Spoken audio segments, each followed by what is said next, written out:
ഓം ശാന്തി. അവ്യക്ത നിർദ്ദേശം. ആത്മീക സ്ഥിതിയിലിരിക്കാനുള്ള അഭ്യാസം ചെയ്യൂ, അന്തർമുഖിയായി മാറും. ആത്മാ അഭിമാനി ആയിരിക്കാനുള്ള പുരുഷാർത്ഥം ചെയ്യാത്ത ഒരു ബ്രാഹ്മണാത്മാവ് പോലും നമ്മുടെ ഈ പരിവാരത്തിൽ ഉണ്ടാകില്ല. അത് എല്ലാം ഓക്കെയാണ്. എന്നാൽ നിരന്തരം ആത്മാഭിമാനി അങ്ങനെ ഇരുന്നു കൊണ്ട് അതിലൂടെ കർമ്മ ഇന്ദ്രിയങ്ങളുടെ മേൽ സമ്പൂർണ്ണ വിജയം നേടണം. എന്നാൽ ഓരോ കർമ്മ ഇന്ദ്രിയങ്ങളെയും സതോപ്രധാനവും സ്വച്ഛവുമാക്കി മാറ്റണം.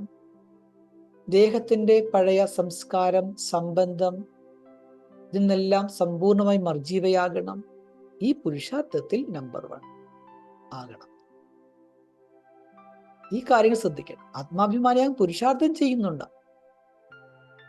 ചെയ്യാത്ത ആരും തന്നെ ഉണ്ടായില്ല. ലക്ഷ്യം എന്തായിരിക്കണം? നിരന്തരം ആത്മാഭിമാനി. 2, കർമ്മ ഇന്ദ്രിയങ്ങളുടെ മേൽ പരിപൂർണമായിട്ടുള്ള വിജയം. പിന്നെ ദേഹത്തിന്റെ പഴയ സംസ്കാരം, സംബന്ധം ഇതിൽ നിന്നെല്ലാം പൂർണ്ണമായിട്ടും മർജീവ.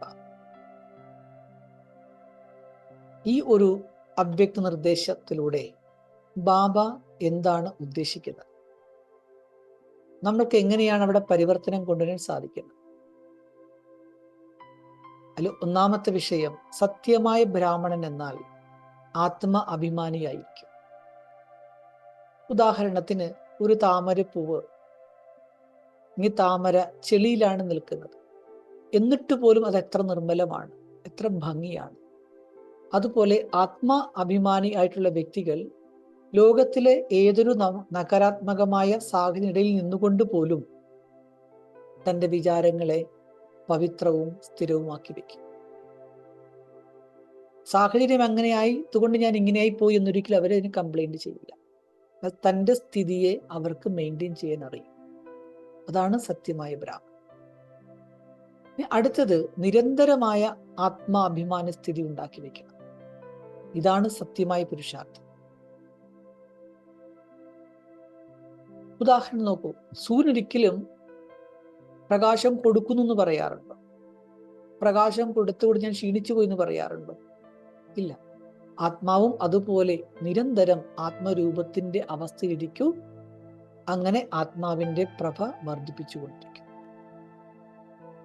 അടുത്തൊരു കാര്യം, കർമ്മ ഇന്ദ്രിയങ്ങളുടെ മേൽ സമ്പൂർണമായി വിജയം നേടുക. ഇതുതന്നെയാണ് സത്യമായ വിജയത്തിന്റെ അവസ്ഥ. ഉദാഹരണത്തിന്, നമ്മൾ കുതിരയ്ക്ക് നമ്മൾ കടിഞ്ഞാൺ ഇടാറുണ്ട്. കടിഞ്ഞാൺ ഇട്ടുകൊണ്ടാണ് നമ്മൾ കുതിരയെ നിയന്ത്രിക്കുന്നത്. അതുപോലെ നമ്മളും ബുദ്ധിയാകുന്ന കടിഞ്ഞാൺ ഉപയോഗിച്ചുകൊണ്ട് കർമ്മ ഇന്ദ്രിയങ്ങളെ സംയമനപ്പെടുത്തണം, അതിനെ നിയന്ത്രിക്കണം. അത് വളരെ ആവശ്യമാണ്. അടുത്തൊരു വിഷയം, ഓരോ കർമ്മ ഇന്ദ്രിയത്തെയും സതോപ്രധാനമാക്കി തീർക്കുക. ഇതുതന്നെയാണ് തപസ്വി ജീവിതം. ഉദാഹരണമായിട്ട്, നമുക്കൊരു കണ്ണാടി എപ്പോഴും നല്ല ശുദ്ധമാണെങ്കിൽ, പൊടി പിടിക്കാത്ത കണ്ണാടിയാണെങ്കിൽ, ആ കണ്ണാടിയിൽ നമുക്ക് നമ്മുടെ മുഖം നല്ല സ്പഷ്ടമായിട്ട് കാണാൻ സാധിക്കും. അതുപോലെ നമ്മുടെ ഇന്ദ്രിയങ്ങൾ ശുദ്ധമാണെങ്കിൽ, ആ ശുദ്ധമായ ഇന്ദ്രിയത്തിലൂടെ യഥാർത്ഥ ആത്മാവിന്റെ പവിത്രത എന്താണെന്ന് പ്രകടിപ്പിക്കാൻ സാധിക്കും. കർമ്മ ഇന്ദ്രിയങ്ങൾ മോശമാകുന്നപ്പോഴാണ്. കണ്ണാടി നല്ലതാണെങ്കിൽ ആ കണ്ണാടി നോക്കുന്ന മുഖവും നല്ലതായിരിക്കും. അതേപോലെ നമ്മുടെ ബുദ്ധിയുടെ ശുദ്ധതയിലൂടെ നമുക്ക് ഇന്ദ്രിയങ്ങളുടെ ആത്മാവിന്റെ പവിത്രത പ്രകടിപ്പിക്കാൻ സാധിക്കും. അടുത്തൊരു വിഷയം, ദേഹത്തിൻ്റെയും അല്ലെങ്കിൽ പഴയ സംസ്കാരങ്ങളെയും അവസ്ഥകളിൽ നിന്ന് ദേഹത്തിന്റെ ബോധം, സംസ്കാരങ്ങൾ ഇന്നെല്ലാം പൂർണ്ണമായും മരിക്കൂ, മർജീവയാകൂ. അത് വളരെ ആവശ്യമുള്ളൊരു കാര്യം തന്നെയാണ്. നോക്കൂ, ഒരു പാമ്പ് സമയാസമയം തൻ്റെ പഴയ പടം പൊഴിച്ചു കളയാറുണ്ട്, തൊലിയുരിഞ്ഞു കളയാറുണ്ട്. അതുപോലെ സാധകരായി നമ്മളും എന്ത് ചെയ്യണം? ഈസി ആയിട്ട് നമ്മുടെ പഴയ സംസ്കാരങ്ങളാകുന്ന തൊലിയെ ഉരിഞ്ഞു കളയുക. പഴയ സംസ്കാരങ്ങൾ, പഴയ ലോകം, ഈ സ്മൃതികളൊക്കെ ത്യാഗം ചെയ്യും. പിന്നെ പുരുഷാർത്ഥത്തിലൂടെ തന്നെയാണ് നമുക്ക് മുന്നേറാൻ സാധിക്കുന്നത്, നമ്പർ നേടാൻ കഴിയുന്നതും. വെറുതെ കഷ്ടപ്പെട്ടിട്ടൊരു കാര്യമില്ല. നല്ലതുപോലെ പുരുഷാർത്ഥം ചെയ്യണം. ഇതൊരു ബുദ്ധിമുട്ടായിട്ട് തോന്നാനും പാടില്ല. സഹജമായിട്ടുള്ള തീവ്രമായ പുരുഷാർത്ഥം ചെയ്തിട്ട് നമ്മൾ നമ്പർ നേടിയെടുക്കണം. അപ്പോൾ നമുക്കറിയാം ഏതെങ്കിലും ഒരു കാര്യം ചെയ്യണമെങ്കിൽ നമുക്ക് എന്ത് ചെയ്യണം? നിരന്തരം പ്രാക്ടീസ് ചെയ്യേണ്ടി വരും, അഭ്യസിക്കണം. അഭ്യാസമാണ് ഒരു വ്യക്തിയെ മല്ലനാക്കുന്നത്. അതുപോലെ ആത്മാക്കളായി നമ്മളും ഈ ഒരു കാര്യത്തിൽ ചെയ്യൂ.